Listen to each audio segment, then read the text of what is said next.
Hi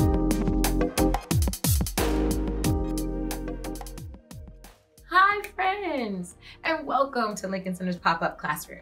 I am Ms. Myxy, and today we're going to be exploring the wonderful world of theater and stage balance. So let's get started with our agenda for the day. First, we're going to identify parts of the stage. Then we're going to create our own stage in our homes and play a little stage tic-tac-toe. Next, we are going to really get into the definition of stage balance. And then finally, we're going to explore stage balance through our Stage Balance Challenge using a script of a story that you may be familiar with. So I hope you stick around. Well, it seems like we got our agenda done, so let's get started with our first activity. If you've ever been to a theater and seen a play before, raise your hand. Well, if you have, you would know that the stage is where all of the action takes place. And it's a pretty big space for the audience, but for the actors, we see it a little bit differently. Most times, we see the stage as a space that's broken up into sections like a grid, kind of like a tic-tac-toe game. So we're going to create our own stage in our own homes today. And we're going to need some supplies to create that grid that I talked about. So I have some colored tape and scissors, but you can use string or even a jump rope, something that allows you to make small squares in your space. Now you can have an open space like I have today for our stage, or just in your room, a good amount of space that you can walk, maybe, a good 3 steps to your left and right, and 3 steps back and forth, so that you can have a nice square box for your stage in your room. And if you don't have any supplies to make this grid, the best thing to use is your imagination. You can imagine a tic-tac-toe board on your floor to be able to play this next game. Okay, so I'm gonna start making my stage right now.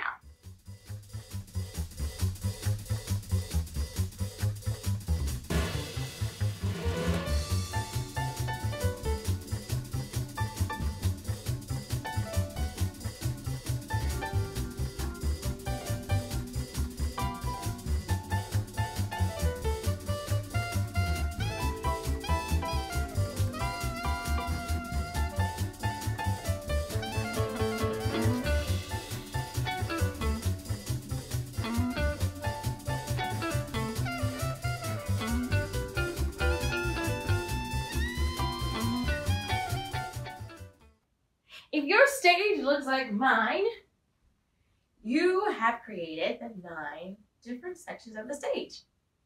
Now, I think it's time for me to identify these 9 parts. So, if you are standing in the same place that I'm standing at home, this would be identified as center stage. And if I take 1 step down as the actor on my stage, I am now down stage. And sometimes we use abbreviations. So if I wanted to say I'm downstage, I would just say DS. And if I ran all the way to the back of my stage, I am up stage, or US. Now this next part is a little tricky only because when I identify these other parts of the stage, I'm speaking as the actor. So I'm speaking of my left and my right. And you can try this at home, but again, think about your left and your right as you move across your stage. So if I took 1 step to my right, I am upstage right, or USR. If I took 1 step downstage, I am now center stage right, or CSR. And 1 more step all the way down stage, I am downstage right, or DSR. And the same is true to my left. So if I go all the way to my left side, I am downstage left, DSL. 1 step backwards, and I am center stage left, or CSL. And I bet you guessed this last one. If I take One more step back. I am now upstage left, or USL. And that are the 9 parts of our stage. Now I believe you're ready for a little stage tic-tac-toe. So I'm going to call out a location, just the abbreviation, and you at home are going to travel to that spot on your stage. Now remember, if you weren't able to make the blocks on your stage at home with materials that you find around your house, you can just use your imagination and walk either 3 or 4 steps to the furthest part of your stage to the right or to the left, and imagine that tic-tac-toe grid in your mind in your own space at home. Okay, so now I am thinking of a location. Got it. USR. Oh, you're good. If you ran all the way to this part of your stage, you are upstage right. All right, let me make this a little more difficult. CS. Perfect. If you made your way to this part of your stage, you are correct. This is center stage. All right, let me think. One more, let's see. Got it. DSL. I can't fool you. If you made your way all the way to this downstage left part of your stage at home, you are right. You are downstage left. Okay, so I think now we know about our 9 parts of the stage. It's time to move on to understand how this combines with this idea of stage balance, which is the focus of our lesson today. All right, let's get started.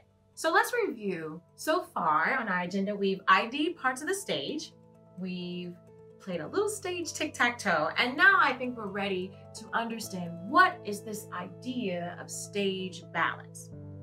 So the definition we use in the theater is stage balance is when you have an even distribution of people and objects on a stage so that everyone in the audience can see the people and or the objects on stage. And today we're going to practice this idea of stage balance through building our own set at home. So here are some supplies that you need. You're going to need a box, and more importantly, a box that has kind of like an open space so you can get some height and depth inside of your box. It looks just like this. So a shoebox or any kind of old storage box, is an old, yogurt box, will be great. Next, you're going to need tape and glue to be able to glue things to your parts of the stage. I used pipe cleaners today to create some set pieces and people, but you can also, if you have foil at home or anything that you can mold into shapes, right, and then prop up. You could even use, if you're really creative, some household baking products to create some things for your stage. So I'm going to put that away into our box. Next, make sure you have some scissors, and any old scrap pieces of cardboard are also great to make set pieces for your stage. And finally, to give a little color, some construction paper or crayons or any kind of colored, pages that you could find around your house at home will be great. Today, I use black and white to help our stage kind of pop. All right. So I encourage you to practice trying using these things at home to make your own stage. I have a model that I finished of our stage, my stage at home. So I fashioned it to the room that we're in right now. We got curtains, and you see we have this kind of top and back wall space to kind of give us some height and depth of our stage, as well as the tape that's on our floor. I also even have some props and a person to help us practice this idea on our mini stage of stage balance. So as you see, I have this quadrants sectioned out, these sections like our tic-tac-toe on our big stage behind me on my mini stage. And I'm going to see if I can achieve stage balance with my actor and my props of my set today. So let's see if I put everything, this would be upstage left on my stage. Do I have stage balance?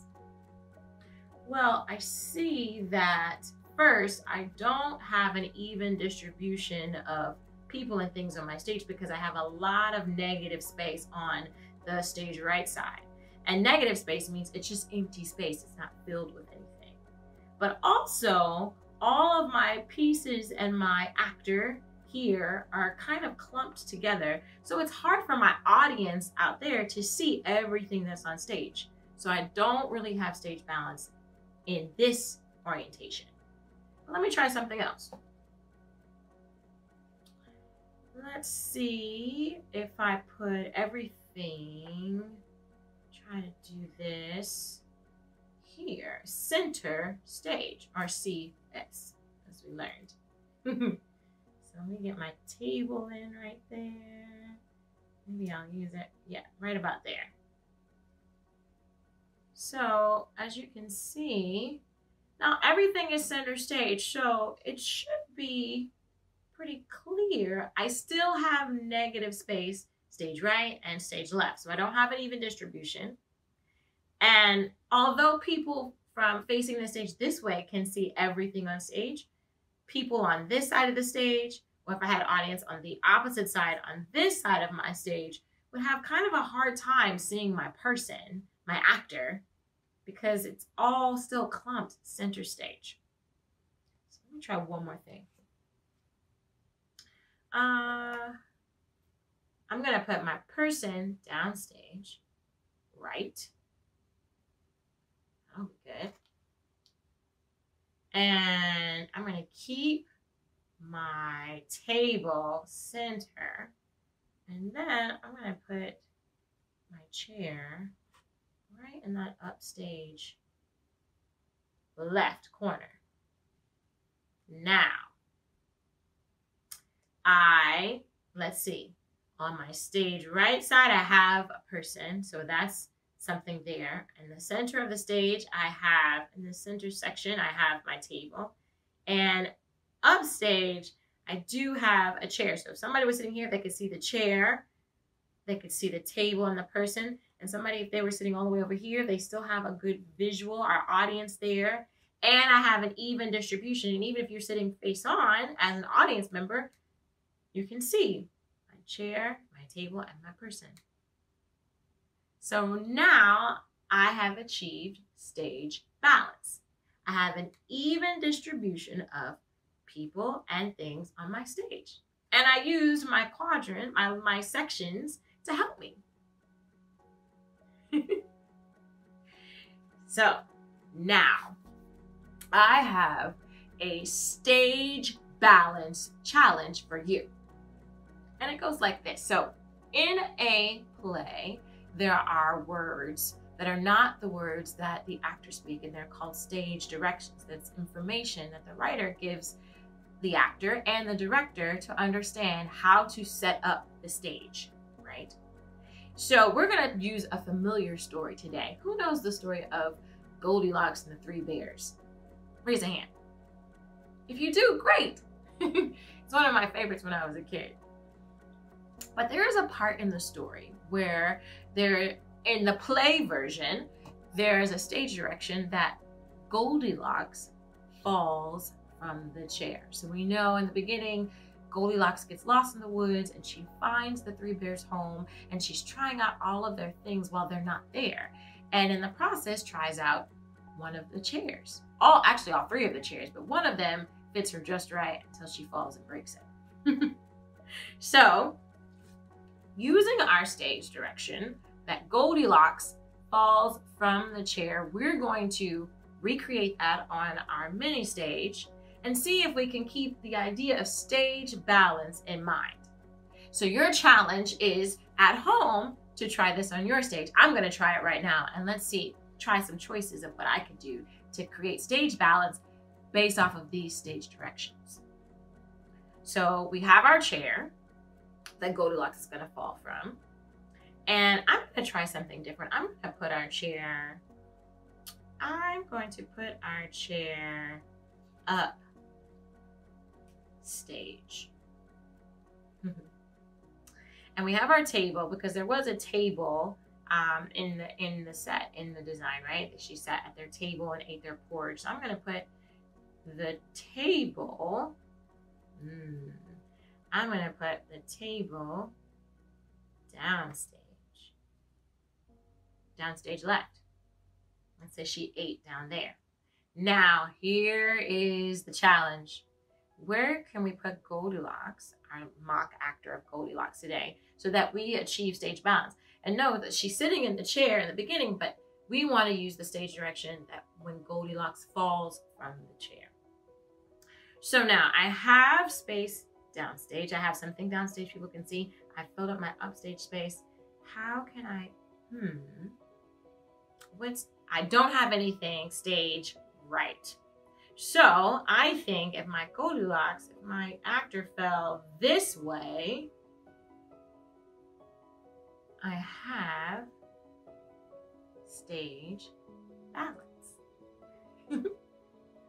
Each section is filled with a person or a prop, and we've achieved the stage direction of showing her falling or had fallen from the chair. Now that's just one choice. I'm sure there are other choices that you can make on your mini stage at home. So again, our stage balance challenge is for you to build your own mini set and see if you can use the stage directions I gave you or create your own at home, maybe from one of your favorite stories, and see if you can create stage balance with your set. It's been so much fun hanging out with you today. I hope you learned some things and enjoyed your time as much as I did. So great. I hope to see you soon again on Lincoln Center's pop-up classroom. Oh, and don't forget, if you're participating in our stage balance challenge at home, you can share your pictures of your sets at #LincolnCenterAtHome to our Facebook page. I would love to see what you created. Okay, have a beautiful day. Bye-bye.